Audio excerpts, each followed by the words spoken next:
반가. 안녕하세요. 박용덕입니다. 여러분들 식사는 하셨나요? 네, 식사 잘 하셔서 건강 유지하는 게 지금은 중요하죠. 자, 그러면 문제 풀겠습니다. 문제 풀기 전에 여러분 구독, 좋아요, 알람 설정 꼭 부탁드리겠습니다. 자, 그러면 문제 풀도록 하겠습니다. 18회 28번 문제입니다. 자격정지 처분과 그 다음에 업무정지 처분에 관한 설명으로 틀린 것입니다. 자격정지, 업무정지 틀린 것이네요. 1번 자격정지 처분은 자격증을 교부한 시도지사, 교부한 시도지사죠. 사무소 관할 시도지사가 아니고요.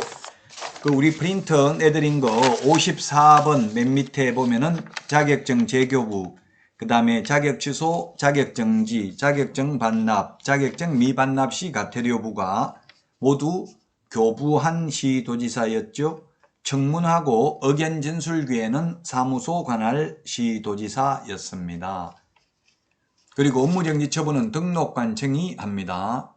맞네요. 업무정지는 등록관청이 한다. 업무정지 처분은 등록관청이 하고요. 그 다음에 2번 자격정지 처분 대상은 소속 공인중개사이나 업무정지 처분 대상은 개업공개사입니다. 둘 다 업무를 못하는데 소속 공개사에게는 업무정지 처분이라는 말을 쓰지 않고 자격정지라는 표현을 사용하고 있습니다. 3번 자격정지기간 또는 업무정지기간 중에 있는 자는 중개업무를 할 수 없습니다. 똑같이 업무를 할 수 없는데 소속공개사에게는 자격정지라는 표현을 쓰고 개업공개사에게는 업무정지라는 표현을 사용합니다. 그 다음에 4번 업무정지는 법에서 정한 기간, 그게 뭡니까? 소위 제척기간이 있죠. 업무정지는 제척기간 3년이 있습니다. 업무정지는 그 사유가 발생한 날로부터 3년이 지나면 업무정지 처분을 할 수 없습니다. 그러나 자격정지 처분은 그러한 규정이 없습니다. 제척기간이 없습니다. 자, 그 다음에 5번 이중소속에 해당하는 경우 소속공개사는 자격정지 사유 맞습니다. 근데 개업공개사는 업무정지 사유가 아니라 이중소속을 하게 되면은 절대적 등록 취소 사유에 해당됩니다. 우리 암기 프린터 53번 표 밑에 보면 이중등록, 이중소속, 이중사무소, 임시중개시설물, 이중계약서, 이중직업, 이중이라는 말 5개 정리해놨죠.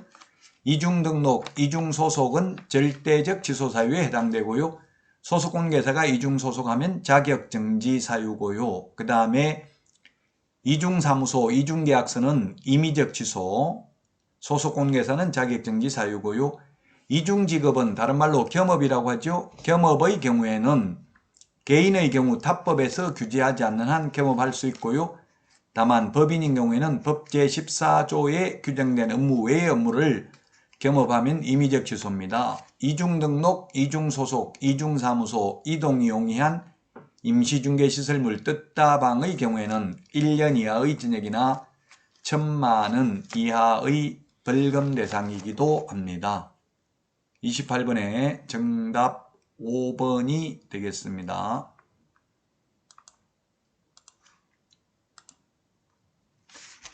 이중소속의 경우에는 소속공개사는 자격정지 사유에 해당되고요. 그 다음에 개업공개사는 절대적 취소 사유에 해당됩니다. 이 공인중개사는 해놨는데 엄격히 말하면 공인중개사가 아니라 소속공개사가 되겠죠. 공인중개사가 취직을 한 경우 다음 문제 살펴보도록 하겠습니다. 29번 맞죠? 바로 29번 문제가 되겠습니다. 자, 29번 외국인 부동산 취득 특례입니다. 외국인 부동산 취득 특례. 외국인 부동산 취득 특례, 부동산 거래 신고 등에 관한 법률에 있는 내용이죠. 자, 옳은 것입니다. 옳은 것. 첫 번째, 경매로 취득한 경우, 즉 계약 이외의 원인으로 취득을 한 경우에는 취득일로부터 6월 이내에 신고해야 되고요. 이를 위반하면 100만 원 이하의 과태료입니다. 맞습니다. 신축, 정축, 개축의 경우에도 6월 이내에 신고를 해야 됩니다. 1번이 맞고요. 그 다음에 2번, 대한민국 안의 토지를 취득하는 계약을 체결한 경우에는 계약 체결일로부터 90일이 아닙니다. 90일이 X입니다. 계약 체결일로부터 90일이 X다. 90일이 아니고 60일입니다. 60일. 외국인 특례가 적용되는 것은 60일이고요. 매매인 경우에는 외국인 특례가 적용되는 것이 아니고 매매는 일반 규정에 의해서 외국인이든 우리나라 사람이든 매매의 경우에는 모두 계약일로부터 30일 이내고 교환계약이나 승여계약은 외국인 특례가 적용되니까 우리나라 사람은 신고하지 않고 외국인의 경우 계약일로부터 60일 이내 신고해야 되고요.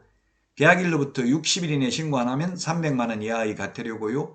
매매의 경우에는 특례가 적용되는 것이 아니라 일반 규정에 의해서 계약 체결일로부터 30일 안에 신고하지 않는 경우에는 500만 원 이하의 과태료가 되겠습니다. 자, 그 다음에 문화재 보호구역 내의 토지는 취득할 수 없다 했는데 문화재 보호구역에 우리 암기 프린트 28번에 있죠? 군문자야 이렇게 암기를 했습니다. 군문자야. 외국인 특례 28번이 아니고 27번이네요. 군문자야. 군사기지 및 군사시설 보호구역, 문화재 보호구역, 자연환경보전법에 의한 생태경관보전지역, 야생생물 특별보호구역에서는 미리 허가를 받아야 됩니다. 취득할 수 없다 X고요. 그 다음에 4번에 군사기지 및 군사시설 보호구역은 신고하는 게 아니라 미리 허가를 받아야 됩니다. 신고라는 말이 틀렸고요. 그 다음에 5번 허가받아야 되는데 허가받지 않냐고 취득한 계약은 효력이 발생한다 했는데 무효입니다. 효력이 발생하지 않습니다. 토지거래 허가를 받지 않는 경우 효력이 발생하지 않습니다. 신고의 경우에는 사후 신고니까 효력 발생하지요. 허가는 미리 받아야 되고요. 허가받지 않으면 효력이 발생하지 않습니다. 따라서 1번이 정답이고요. 외국인 특례에 의해서 취득하는 경우는 60일 이내에, 계약일로부터 60일 이내에 신고를 해야 되고요. 매매는 특례가 적용되는 것이 아니니까 매매 계약일로부터 30일 이내라고 했죠. 3번, 4번 군문자야, 군사기지 및 군사시설보호구역, 문화재보호구역, 자연환경보전법에 의한 생태경관보전지역, 야생생물 특별보호구역에서는 미리 허가를 받아야 되고요. 허가받지 아니하고 취득한 계약 효력은 무효입니다. 효력이 발생하지 않습니다. 30번 문제 보겠습니다. 경매죠. 경매와 관련된 내용은 좀 어렵기는 합니다. 그러나 한 문제 정도 시험에 출제되니까 꼭 숙지를 해야 되겠습니다. 틀린 것입니다. 매각 부동산 위의 모든 저당권은 매각으로 소멸한다. 예, 그렇습니다. 저당권, 근저당, 담보가등기, 압류가압류는 경매 매각으로 모두 소멸합니다. 무조건 인수되는 권리가 유치권, 분묘규직권, 법정지상권 3개가 있죠. 그 다음에 무조건 인수되는 권리, 무조건 소멸되는 권리 뺀 나머지 지상권, 지역권, 전세권, 임차권, 환매등기, 가처분 등기, 소유권 이전 청구권, 보전가등기 이런 것들은 말소 기준권리보다 선순이면 인수되고 말소 기준권리보다 후순이면 말소됩니다. 2번 담보가등기는 무조건 담보가등기는 저당권하고 똑같습니다. 무조건 소멸합니다. 그래서 2번도 맞고요. 3번 전세권이 압류채권, 가압류채권에 대항할 수 없는 경우, 즉 이 말은 말소 기준권리보다 뒤에 있는 경우죠. 앞에 있으면 인수되는데 뒤에 있으면 소멸합니다. 맞고요. 그 다음에 4번 압류채권자의 우선하는 권리는 저당권 등 매각으로 소멸하는 권리에 대항하지 못하더라도 소멸되지 않는다. 대항하지 못한다 이 말은 말소 기준권리보다 뒤에 있다는 이야기죠. 말소 기준권리보다 뒤에 있는 경우에는 소멸합니다. 말소 기준권리보다 앞서 있는 권리는 인수되죠.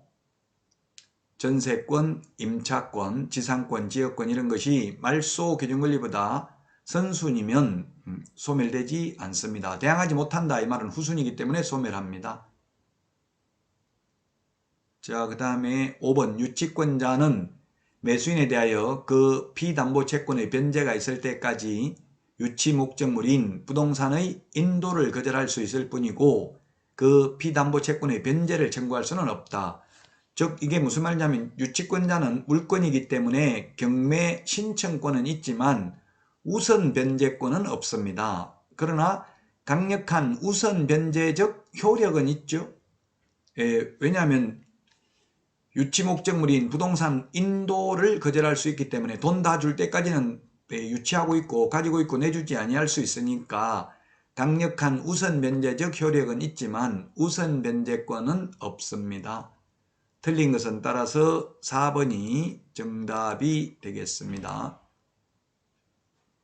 압류채권자의 우선하는 권리는 저당권 등 매각으로 소멸하는 권리에 대항하지 못하면 모두 소멸하고 즉 말소 기준권리보다 뒤에 있는 지상권, 지역권, 전세권, 임차권, 환매등기, 가처분등기, 소유권 이전 청구권, 보전가 등기는 소멸하고 이 말소 기준권리보다 앞서 있으면 인수된다는 점을 유념하셔야 되겠습니다.